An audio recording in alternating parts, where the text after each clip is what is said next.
The long answer is each platform is seeing more watch time from short form video. What does that mean? It means people would rather get on their phone and scroll watching 45 minutes of TikTok videos than turning on a Netflix show. If we can just learn short form video, it can go to every platform with one piece of content, and it's more likely to get more views than any other type of content than I do because it's just getting more watch time. And so it's a dream come true for a lot of marketers right now. Today, I'm very excited to be joined by Austin Falter. If you don't know who Austin is, you got to know Austin. He is a video marketing expert and founder of Falter Media, a video agency that specializes in helping businesses grow loyal communities with short form video marketing. Austin, welcome to the show. How are you doing today? I'm doing great. Thank you. Thanks for having me. I am super stoked to have you here today. Austin and I are going to explore how to build a system for creating short form video on TikTok and beyond. Now, before we get into all the awesomeness of what we're going to talk about today, I want to back up the train a little bit, Austin, and talk about your story. How in the world did you get into TikTok? Start wherever you want to start. Yeah. So like a lot of people, I think TikTok was the one platform I didn't want to go to. That's the one thing I don't want to do. I'll do everything else. And I talk to marketers all the time who are that, and even just in personal life, that's the last one I want to use. There's a lot of booty shaking on TikTok. It just seems like a wild place to be. And it is. But about a year and a half ago, I got a call from a friend. I was doing a lot of video ads. I love the ad space, paid media, where you can pay money and get results. And I got a call from my friend, and he's like, hey, I've got this thing. It's really trending right now. And, well, let me just show you. He sends me a link to his TikTok channel about cryptocurrency. And it's TikTok and it's cryptocurrency. Two things I wasn't interested in at all at the time. Right. And, I'm like, oh, come on, I'm rolling my eyes. And he's like, no. It's working really well to share posts every day, sharing news. And it's attracting an audience, and I get more growth on TikTok than anywhere else, and just trust me. And so I'm like, okay, I saw this thing, and he's like, I have a client who wants me to do this for them, and that's the part I don't know how to do. And so that's where, as a video producer, I kind of put my hat on and said, okay, what's the system we can build here to make it so that we can do the same thing he did, this influencer account, we can do that for a brand. And they wanted 90 videos, posting 3 times a day was kind of the thing to do last summer. And so they wanted 90 videos in a month. Wow. Okay, let's do this. So we started doing it. We systematized really every part of the process: scripting, filming, editing, posting. And we were able to, in the first 2 weeks, I think we got our first viral hit. And that alone got us a first 5,000 followers. I'm like, wow, this is really cool. And then within the first month, or I think it was 5 weeks, we hit 10,000, which is a big milestone. And then by the end of month 3, we just kept doing this. By the end of month 3, they were at over 100,000 followers on TikTok. They had this community. They were one of the biggest, if not the biggest. They were the biggest crypto brand with a channel, but they were probably one of the biggest crypto influencers as well, which is crazy that both the brand can be paired with this influence. And so it was exciting. And then we did it again for another brand a couple months later. Same thing, 10,000 followers in the first 2 months. And I'm like, okay, there's something to this. And that's when I started to become a believer. But at the same time, we were going through some changes in my own business where I was partnering with a partner at the time. And then we brought in a team. I hired a big team because we were getting ready for a year contract with one of our clients. And this was $100,000 contract. So, I mean, for me, it was huge. And 2 weeks before we were about to sign, they said, hey, we have to back out. And I had already spent the whole month training a team and getting them all hired up. We had 10 employees now. And so I was freaking out. Like, I'm going to have to lay everyone off and go get a job because I don't have enough to pay their 2 week notice or whatever. Just, it was a nightmare. And we were expecting a baby, and it was just like so much weight, right? And so I didn't have money to run ads. And so I decided, well, if it worked for them, I should try it. I should try it for our account. And so we started our TikTok out of necessity of like, this is the only thing I can do. I've got the team trained up. They got nothing else to do. So they're going to make 3 videos a day for me to post. And I did that. We posted 3 a day, most days. Some days it was 1 for the first month. And in that month, it was amazing. A couple weeks in was getting a ton of followers, still no booked calls. I'm like, I don't know if this is going to work. 3 months in or 3 weeks in, I started to get booked calls, but no sales. And I'm like, still like I'm up against this deadline. Like I need it to happen this week. And finally in that like last week within 40 days of our content starting, we closed 40,000 in sales, and it was enough to kind of hold everything over while I got going. And in that time, we grew a following of 50,000 on TikTok, 100,000 on Instagram, and I'm being asked to speak on TEDx stages, and I'm interviewing on podcasts, and all of a sudden, my brand means something. People know my face. I have a friend who didn't want to hire me, and so he goes to the Philippines to hire somebody, and they're like, he sent one of my videos, and they're like, "Oh yeah, we know Falter Media." Like people know who I am from that. And I think that even more than the $40,000 that I got when I needed it, the brand that it built and the belief that it gave me was huge. And so that was my intro to TikTok, both seeing it work and then necessity doing it for myself. Now fast forward a year and I'm just always blown away when something happens. I was at my client's house, chatting with him over breakfast last week for a film day. And he told me, I had no idea. He told me in the last 10 days, I've closed $150,000 in business, all from organic social media. And he has less than 10,000 followers.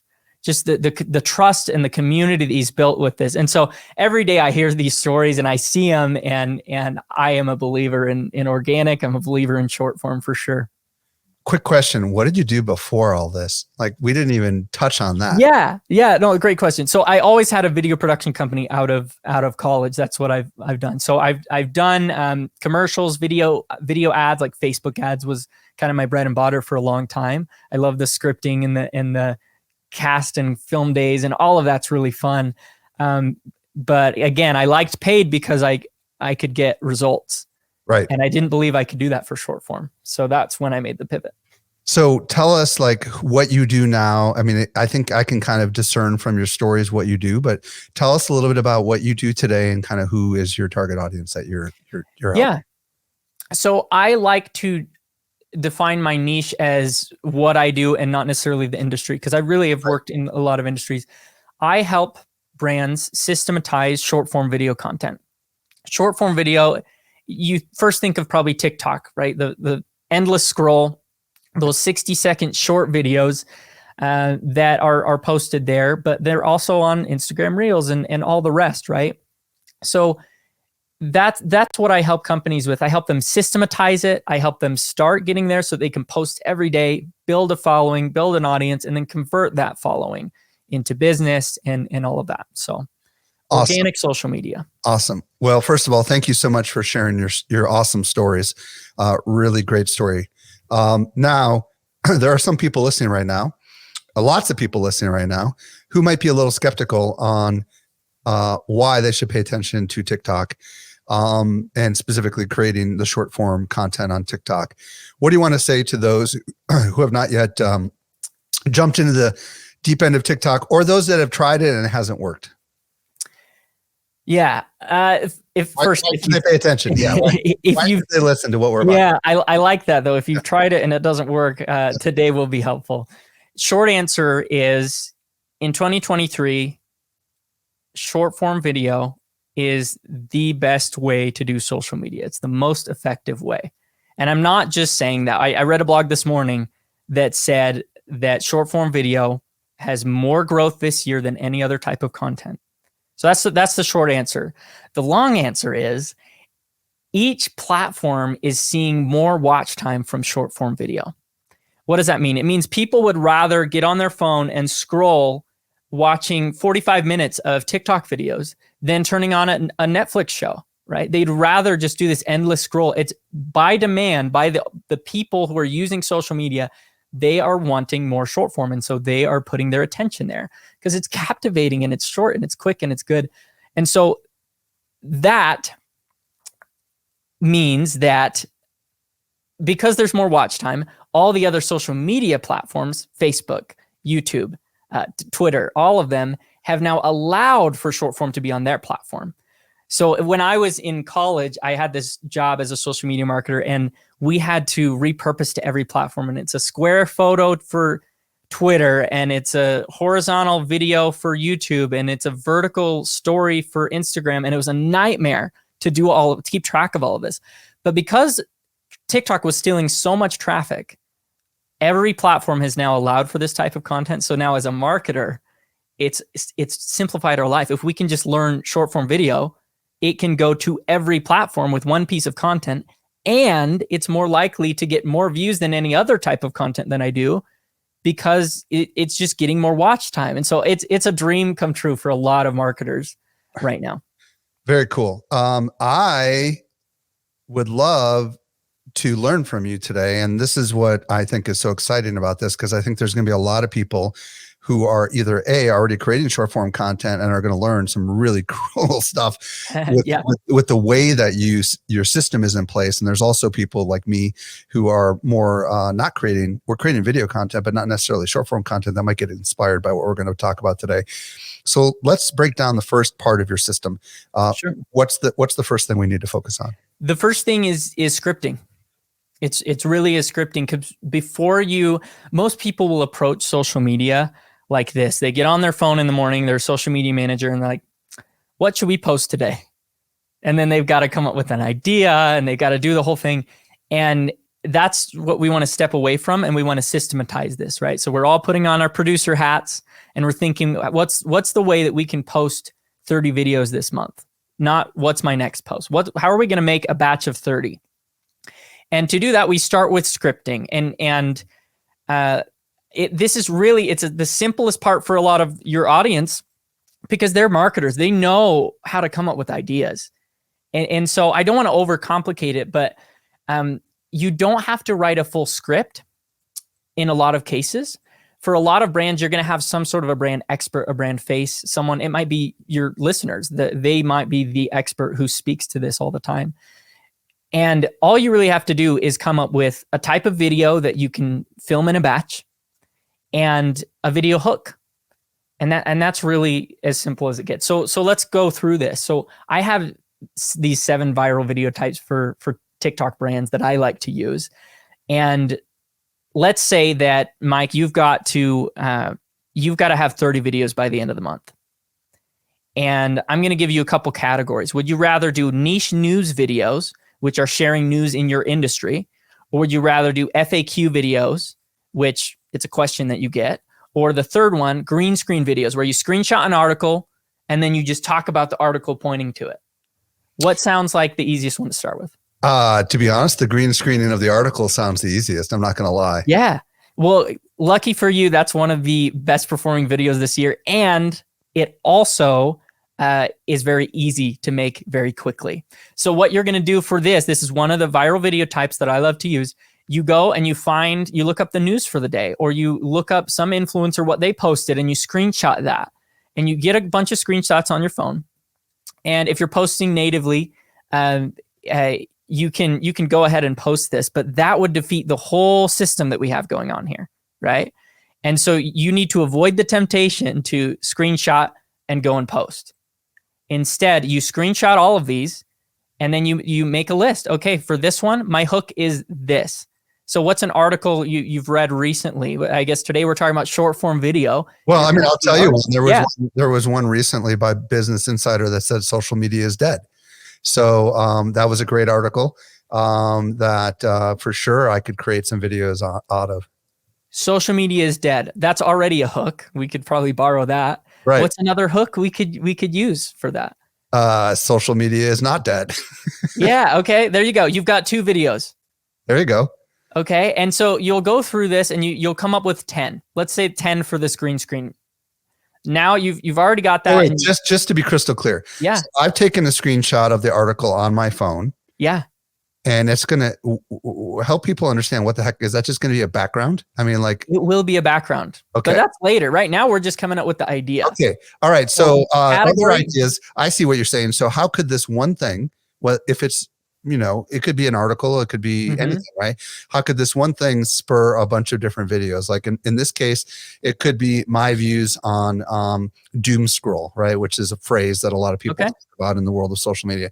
It could be my views on long form content as an alternative to short form content. Those are just like, now we got a bunch of ideas, right? So that's from one article, right? And you might want to do a couple videos on that, and that's fine. But you might also, your video type here that we're working with, 10 videos we're coming up with for the video type green screen.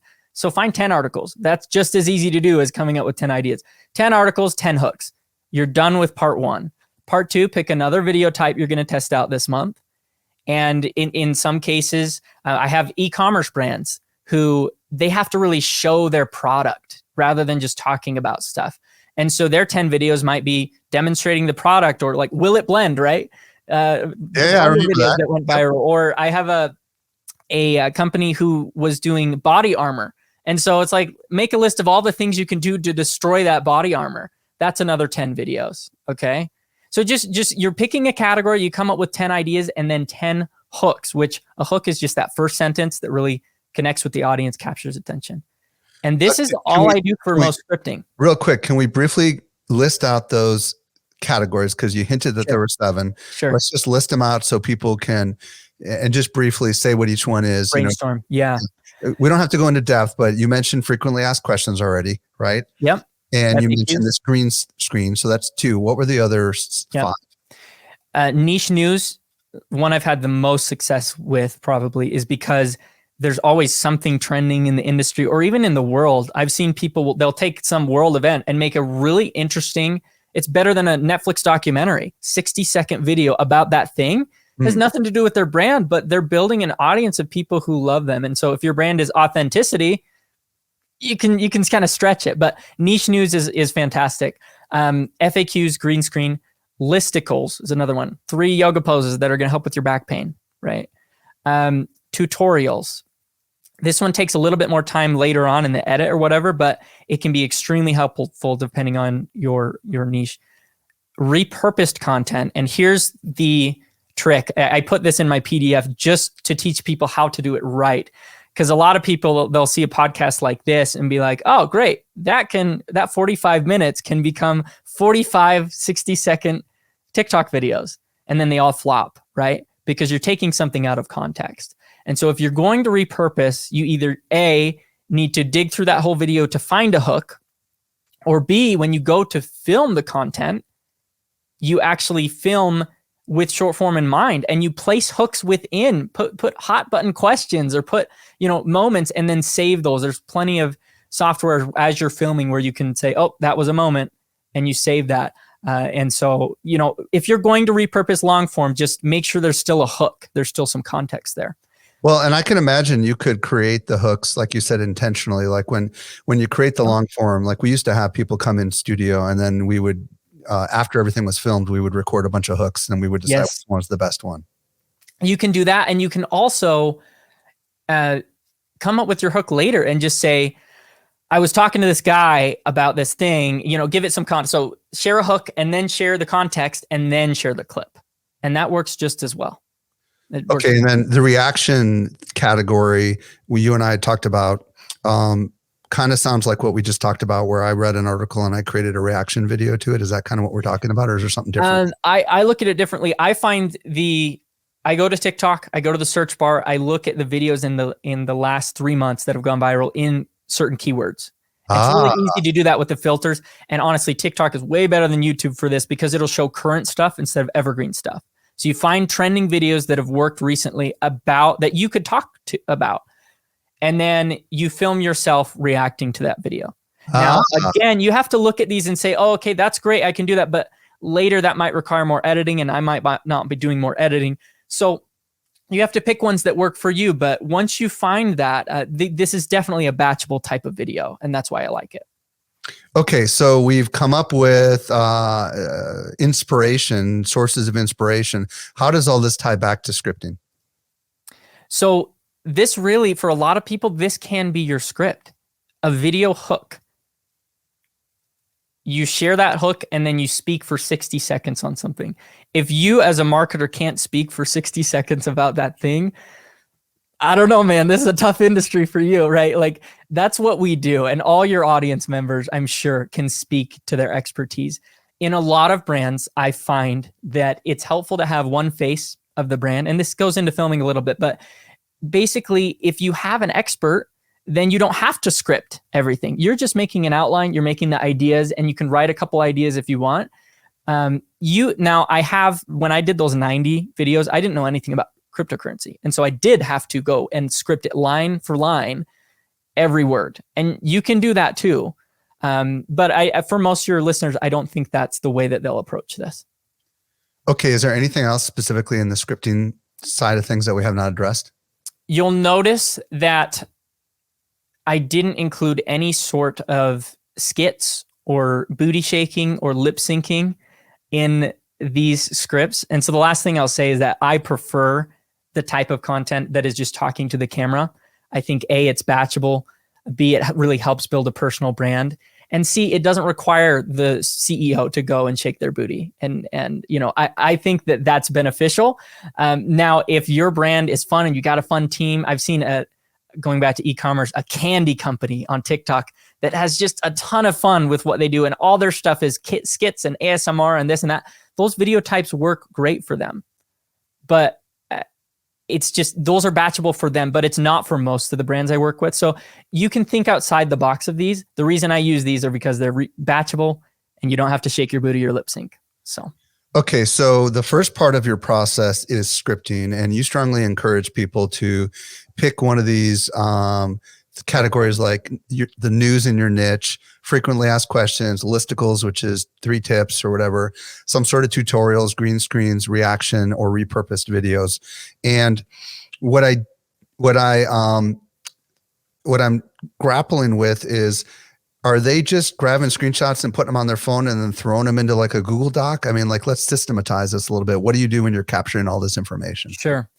Well, for most of the text videos, you can actually just start with text. Just write down a hook and you can throw it up on a teleprompter or just look at it and then turn to the camera. You're doing it like one sentence at a time, so it shouldn't be too hard. Just write down the text. For the reaction videos, you're going to want to save that video for the edit later. And for the green screen videos, you're going to want to save the article for the edit later.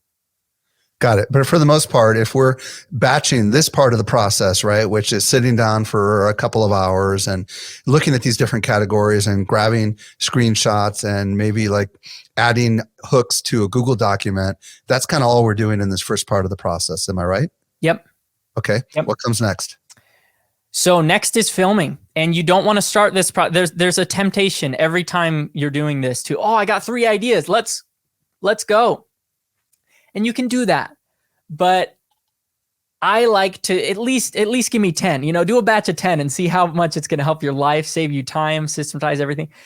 30 is even better. I've done 90 in 2.5 hours, and let me tell you, it is a good day when you can knock out 90 pieces of content in 2.5 hours. So do the work beforehand to make your film day easier. And a lot of times, this is a really practical, just human thing. Like, I get tired, I get drained filming in front of the camera.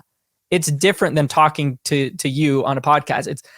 I get super drained when it's just me staring at a camera. And so knock it out in one session, and then I'm done for the month. I don't have to worry about that creator burnout or any of that. So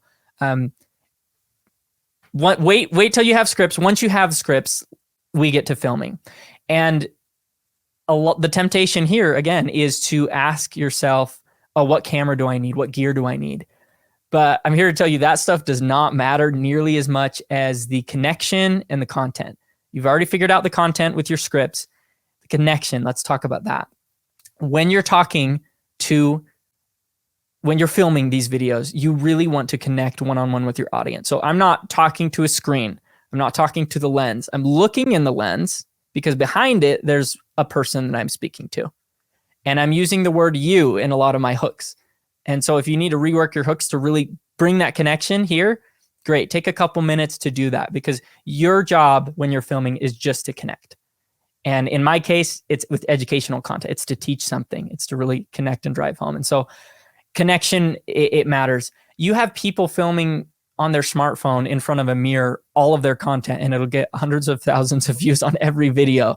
Like, it's been proven that the camera does not matter. What matters is the connection, the emotion that they get from the video, which depends on the content. So connection. Okay, real quick, the tip about in front of a mirror.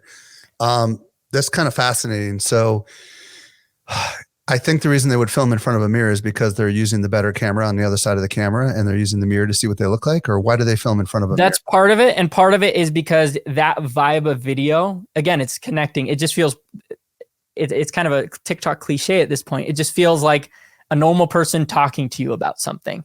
A lot of times. Oh, they're actually filming the mirror itself. They're not. They're filming the mirror. They don't care what it looks like. Ah, they're connecting to the audience and sharing a hot take. And again, camera doesn't matter.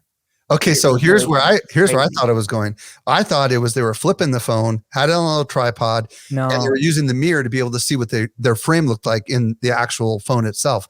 But what you're saying is they're using the phone to frame up themselves, but they're pointing at the subject, which is reflected. So when I say that, you immediately think my tip is about the camera again, right? Yeah. We need to people are taking selfie videos in their car, and those are doing just as well as the studio videos. And so connection, content over camera. Okay, what else? That's rule number one. Okay. And people are going to get really mad if I leave it at that. And so some camera tips, if you do feel the need, because I do like having a studio. I mean, you see my camera, my lights, my setup here. It's part of my brand. It's consistent, and it's somewhere I can sit down and film a batch and feel comfortable. And so if you do want that, the three L's here, lapel mic is my preferred mic of choice. I mean, you can go with a podcast mic too, but I usually film my short form content with a lapel. Lens matters more than camera. I can get this same blurred background with a nice lens on a $600 camera or on a $4,000 camera. The lens is what makes that blur. It's what makes it look high quality. And then lighting. Just look up a couple videos about 3-point lighting. It's this key light right here that's big and soft and gives me this nice shadow. It's that yellow backlight right there that gives me this rim and separates me from the background. It's not doing a great job on my hair. And then it's that background light there that's giving me a brand color, or you can use a fill. So that's 3-point lighting, and that really adds a nice studio effect. I like this because this is what a lot of people in my niche use, this nice lighting, this nice blurred background. And so even if people don't know my face, they recognize high quality video, and I can kind of blend in with that a little bit.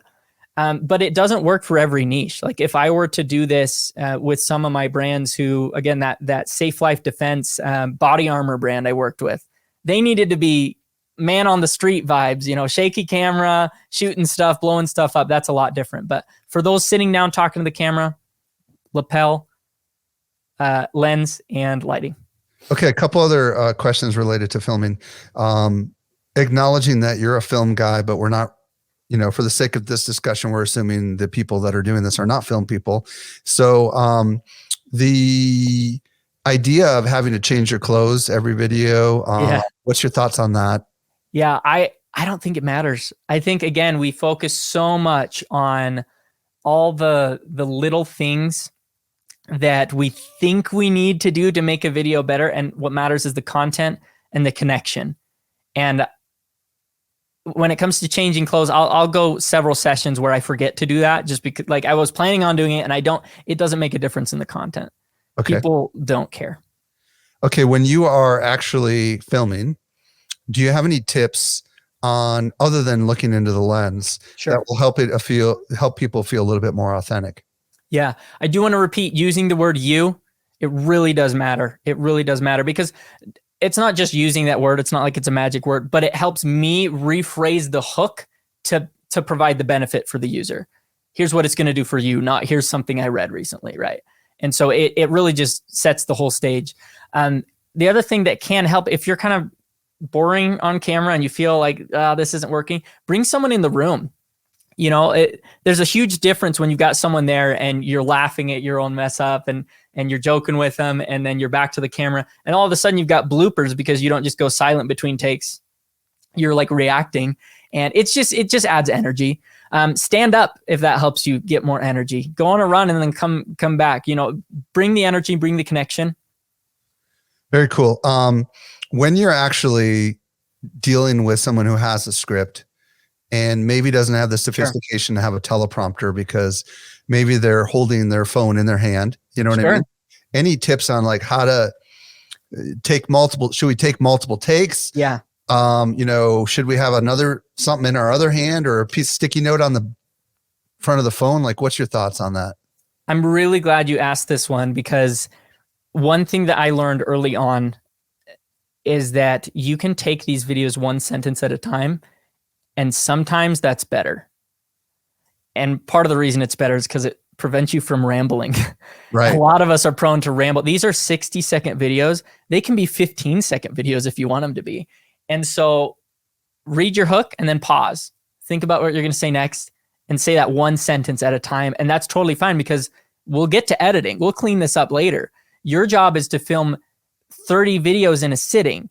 Your job isn't to film a perfect take of every single video. That's going to burn you out.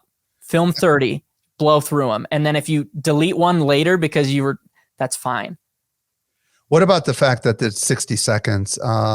Yes. Do you recommend people have a timer running in the background, or do you recommend that they just kind of like try to get it done in a reasonable amount of time and they can always edit stuff out later? Or what's your thoughts on that? It kind of depends on the content. I have a medical client right now where sometimes it's really hard to cut something out because then it lacks context or the bedside manner that you would expect from a doctor, and so I prefer to get it right the first time. So, if it takes a few times for you to get into the groove, that's fine. I'm forgetting the question, 60 seconds. Yes. The reason we need 60 seconds is because that is what can go to every platform. If you're just focusing on TikTok, you can have it over 60. If you're just focusing on Instagram, I think you can go to 90 right now. And so it kind of depends. I'll be honest, I'm publishing 9 and 10 minute content on Instagram that's getting categorized into thing. And I don't know if that's just me. But right now you only have one option, which is to upload reels on Instagram. Interesting. So I don't think that the limit there is there anymore on Instagram, because I have done stuff over 10 minutes, believe it or not, and it's been classified under reels. Yeah. But obviously not everyone's going to watch a video that's that long, right? That's true. And there are platforms that do limit it. And so it's helpful for that reason. But yeah, 60 seconds also lets you spend less time on each individual piece of content, and it doesn't necessarily affect how well that performs. Now, this, and maybe this is going to be resolved in the next part of your process, but we haven't really touched on like the basic elements of a good video outside of lighting and audio, as far as composition. I mean, not composition, but the words that come out of your lips. Sure. We talked about the hook, but is there any other recommendations that you include specifically for TikTok to increase the retention on the video? Yeah, that is a great question. And again, this is hard because it depends on industry and it depends on video type.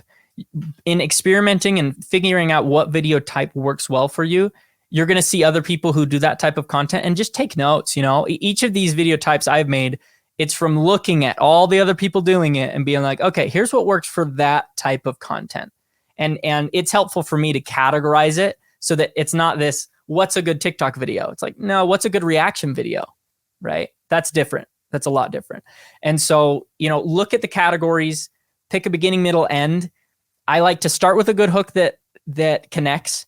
And I like to, at some point in the video, my purpose is not a call to action. It's a call to emotion. What can I help them feel in this video? Because if they feel something, they're more likely to do something. If I give a video that's so valuable, it shares all my secrets, and they're just blown away by the amount of work that went into it, people, I don't have to tell them, go click my link. They are going to go to my comments. They're going to comment. They're going to share it with their friends. And then they're going to go dig around my profile to find what I'm selling and how they can buy it, right? The emotion matters a lot more. And they've actually done studies about this. I love nerding out about this. They've done studies about viral videos, what makes them go viral. And they've connected high arousal emotions. These are emotions like anger, surprise, versus boredom, tired, or even just being pleased about a video. High arousal emotions with viral videos. And so make them feel something. That's the purpose. Okay, so I've got a crazy ask of you. Yeah. This is not part of what we agreed to do, but I'm going to have confidence you can answer this. I want you to pick a topic. Okay. And I want you to actually act like you are making a 60-second video. Okay. And just pick something. It could be what we're talking about today. It could be the benefits of having a good system and here's 3 points or whatever, but just do it on the fly. And I'm talking, so I'm giving you time to think. Just do it on the fly so that people can hear what something like this, how simple or how complex this might need to be. Okay.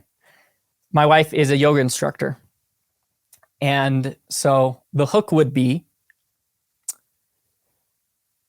it would be. Doesn't need to be perfect. Just go for it. Yeah, I know. If your back is hurting, here are 3 yoga poses that are going to help with your back pain.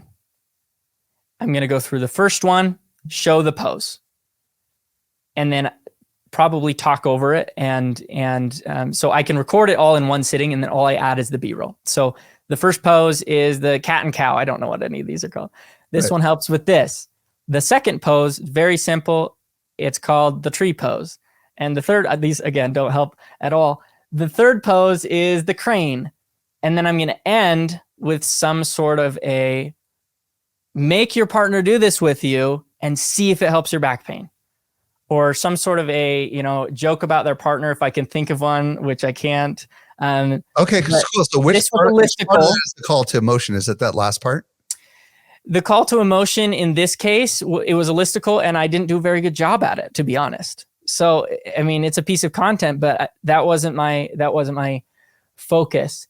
I guess that's the higher law that I always think of. It's like, how can I make this more emotional? That's likely to do better. So this is where it's really important, maybe in your scripting process, to come up with some sort of angle, like not everybody obviously is able to just on the fly come up with some sort of a call to emotion, right? Yeah.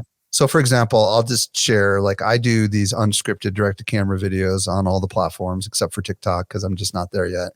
And they tend to be like 6 to 10 minutes long. And I go in there with what I know I'm going to talk about. And I've thought about some stories that I can tell because these are longer videos, right? And then I have some morals that I'm trying to share. And then by the end of it, I ask people to engage with me with their particular thoughts. So if I was doing a shorter form version of this, let's say I was speaking about disruption, right? I would say something like, today is perhaps one of the most disruptive times for marketers. We've got artificial intelligence, social platforms that are changing, and you might feel like your whole world is in disarray. I'm going to share with you 3 tips that by the end of this video, you will have more clarity. You don't even have to say it. Here's 3 ways to address this change. Number 1, number 2, and number 3. And then I might close with some sort of a give it a shot. Let me know what you think. I mean, is that kind of what we're talking about? I think so. And I did catch an emotion in there, and it's in the hook. You planted at the beginning, right? I don't love the idea of using fear in marketing when it's like you leave someone afraid. Right. I don't like that. But at the beginning, people are afraid, and connecting with them with that fear of, you're freaking out, and then calming them down, right? That's great. Perfect. And so you used it with fear. In the back pain video, if I was a little better, I could have been like, you're feeling this back pain all the time. And this video is not for the bikini babes and the gym bros. This is for everyday people, right? It creates a little bit of anger or common enemy, right? And there's some emotion there that connects. Okay, perfect. All right. So the first part of your process is scripting. The second part of your process is the filming process, right? What's the next part? Next part would be editing. And this is the part that varies the most from honestly, from client to client, and also just everyone I see doing it. If you're doing it yourself, it's going to look a lot different than me and my team doing it. But the biggest thing to keep in mind is, number 1, batch your edits. Just like anything else, it's going to save you so much time. And instead of filming, posting, editing, like all that in one day, you're knocking out 30 in a couple weeks, and then you can do your job for the rest of the time without having to always think, oh, what's my social media strategy or this or that. So you've got to batch. When you're actually editing, there's so many levels of edits. Mine are crazy involved because that's what I do. And so I kind of have to have this higher standard. But the 3 rules I would say for pretty much everyone. Number 1 is cut the dead space. Have you heard of the millennial pause? Do you know what that term is? Well, I can tell you that my daughter said, Dad, you take long breaths in between your videos. Yeah. So I'm sure that's what it is. Yeah, the millennial pause is what a term Gen Z came up with to make us feel self-conscious about being on the internet, right? So when you start a video and you, okay, so today, right, all of that, cut it. Right. Cut all of that. And in between sentences, you can cut it. You have some creators who will cut the beginning and end of words, and it's just like half sentences everywhere because it's just keep it tight. So that's number 1 is cut stuff and keep it tight. Number 2 is add captions. A lot of these people, you know this, and your listeners too, they watch it without the audio. And so add captions. And the other thing is, and we should clarify, when you say captions, you mean baked in. I mean open captions. Burn in, because you're going to be using this one piece of content on every platform. And so you don't want to have to go in and add the captions and do this in the edit, because then you can get it out everywhere. It's way more effective. So adding captions. And number 3 is don't edit natively inside the app. And this is one people hate me for. Well, doesn't it help performance if you're editing natively? It does. It does. It optimizes performance for that app. However, you can't do it in a batch because now you've got all these other buttons you got to hit. It's slower on a phone than it is a computer. And it might work better on TikTok if I'm using the TikTok app. They know that and they push it a little more. But then it won't work as good on Instagram or all these other ones. And so make a piece of content that can be an asset for you across platform. And as soon as you systematize this, you're going to see growth on multiple platforms. And so why would you give that up when you've got plenty of people who are still over on these other platforms? Why would you give that up just to optimize for TikTok? I think optimization is killing so many people with social media. They just need to build something that works good enough consistently and show up every day versus over optimizing and doing all this secret SEO hacks for this and that. And then they post once a week instead of once a day. I love that you're talking about this, and everybody, it is a trade-off, right? You've got obviously this desire to want to like batch and get a lot of content produced versus creating this perfect video specifically optimized for TikTok or Instagram Reels. For those that are not like Adobe Premiere Pro experts like you and some of the people that work for me, do you have any specific apps that would help people? Sure. Yeah, going from simplest to use, if you're just on your phone and you don't really have the editing skills, there's an app called Captions. You do have to pay for it, but it's purple. It's really easy. It'll help bake in the captions. It even has a teleprompter built in. So if it helps with your filming process, it's great. CapCut is the next one up, and you can do a desktop version or a phone version. It's built by TikTok for short form video, and you can make short form and then post it other places. So it's not natively editing, like I mentioned earlier. It's actually using an editor, exporting the video that you can then use everywhere. And CapCut is free, if I'm not mistaken. CapCut is free. Yeah. CapCut is free. And there might be a pro version, but I don't know. I use Premiere Pro, and that's the one I pay for. If I'm, I'm doing more in-depth edits, and I find that to be the way that I can save all my presets and do everything the quickest is in Premiere Pro. Okay, so let's talk about the next part of your process. Okay, next part is posting. So again, this is the only time that we can actually do it one at a time. And what's great about this for social media managers, posting is a nightmare because you got to go to every single platform normally. It's just awful. And you've got to come up with the idea. And by the time you film, edit, post, your day's done. And so you've already done all the work. All you have to do is log in and hit that post button. And what's great is I actually post to TikTok and YouTube only. And then I have a tool. I use repurpose.io. There's plenty out there, but I love that one. A tool that will take off the TikTok watermark and post it to Instagram, Facebook, Twitter, Pinterest, anywhere else that LinkedIn, X, it goes everywhere. And so I really only have to post to those two. And I need to check to see if YouTube has been resolved, because for a while they just didn't like Repurpose.io, and maybe they do now.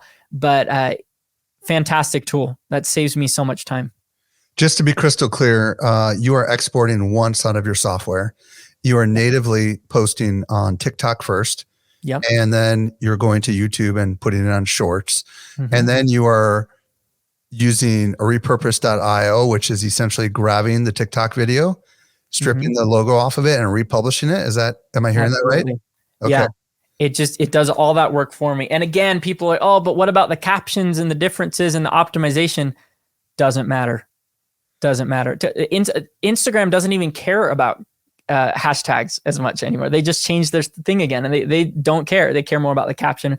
You can go in and change it later if you want, but get it out there. It's better to get out there. That client I talked to about earlier with the $150,000 week, right? We posted on Twitter, Facebook, TikTok, Instagram, YouTube all summer. And guess what? Instagram, Facebook didn't take off at all. And I don't care, because Twitter, TikTok, and YouTube did. And those will catch up at some point, and we'll go and we can optimize for that later. But I'd rather have it out on every platform and then focus on making more content than, again, optimizing and wasting all my time. I know YouTube lets you schedule Shorts. Does TikTok let you schedule or no? I believe they let you do drafts. It gets tricky when you're with a company, because then it's saved on your phone. And so then someone else can't, if you uploaded it, they can't see your drafts. So you got to be careful of that. But you can save it as a draft and then just hit the post button later if you need to. And but the draft is going to stay on your phone. It's not going to be necessarily accessible to someone else who has access to the account, right? Correct. Okay. And I think there's one app now that is approved as an API so that you can post to TikTok without, but I've never tried it. And so I don't know if I can recommend anything. The last thing I'd say is, if you outsource this, it needs to, so I give you context. I've outsourced every part of this process. I've outsourced the scripting when I didn't know it. I've outsourced the filming and hired a spokesperson to read the scripts that we wrote, right? And then I've outsourced the editing, and I've outsourced the posting. And posting, if you're going to outsource this, make sure that it has the same SIM card as the country you're trying to reach. It makes a big difference on a few platforms. And even when you say location here, it just knows. So just make sure you're doing it. I hire someone from the US to post if it's going to the US. Very cool. Yeah. If you're not, okay, that's very good to know. Austin, this has been really fascinating. I love the simplicity of the system. I like the idea of batching lots of videos and not getting caught up in just doing one or two at a time and just like, but having a whole process and system is super valuable. If people want to discover more about all the great work you're doing, Austin, first, what's your preferred platform you want them to reach out to you on? Sure. Social platform. And then secondly, where do you want them to go if they want to learn more about you and your business? Yeah. Instagram, I talk a lot about TikTok, but I'm usually on Instagram more. So if you want to reach me, you can follow my content anywhere, Falter Media, but message me there, and that's fine. And then it's falter.media/SME. That's the page I made for your audience, where I actually have my PDF for the 7 video types, and you can go to get it for free for your listeners. So Falter, that's F as in Frank, ALTER.media/SME. Austin Falter, thank you so much for coming on the show and sharing your insights with us. Thank you.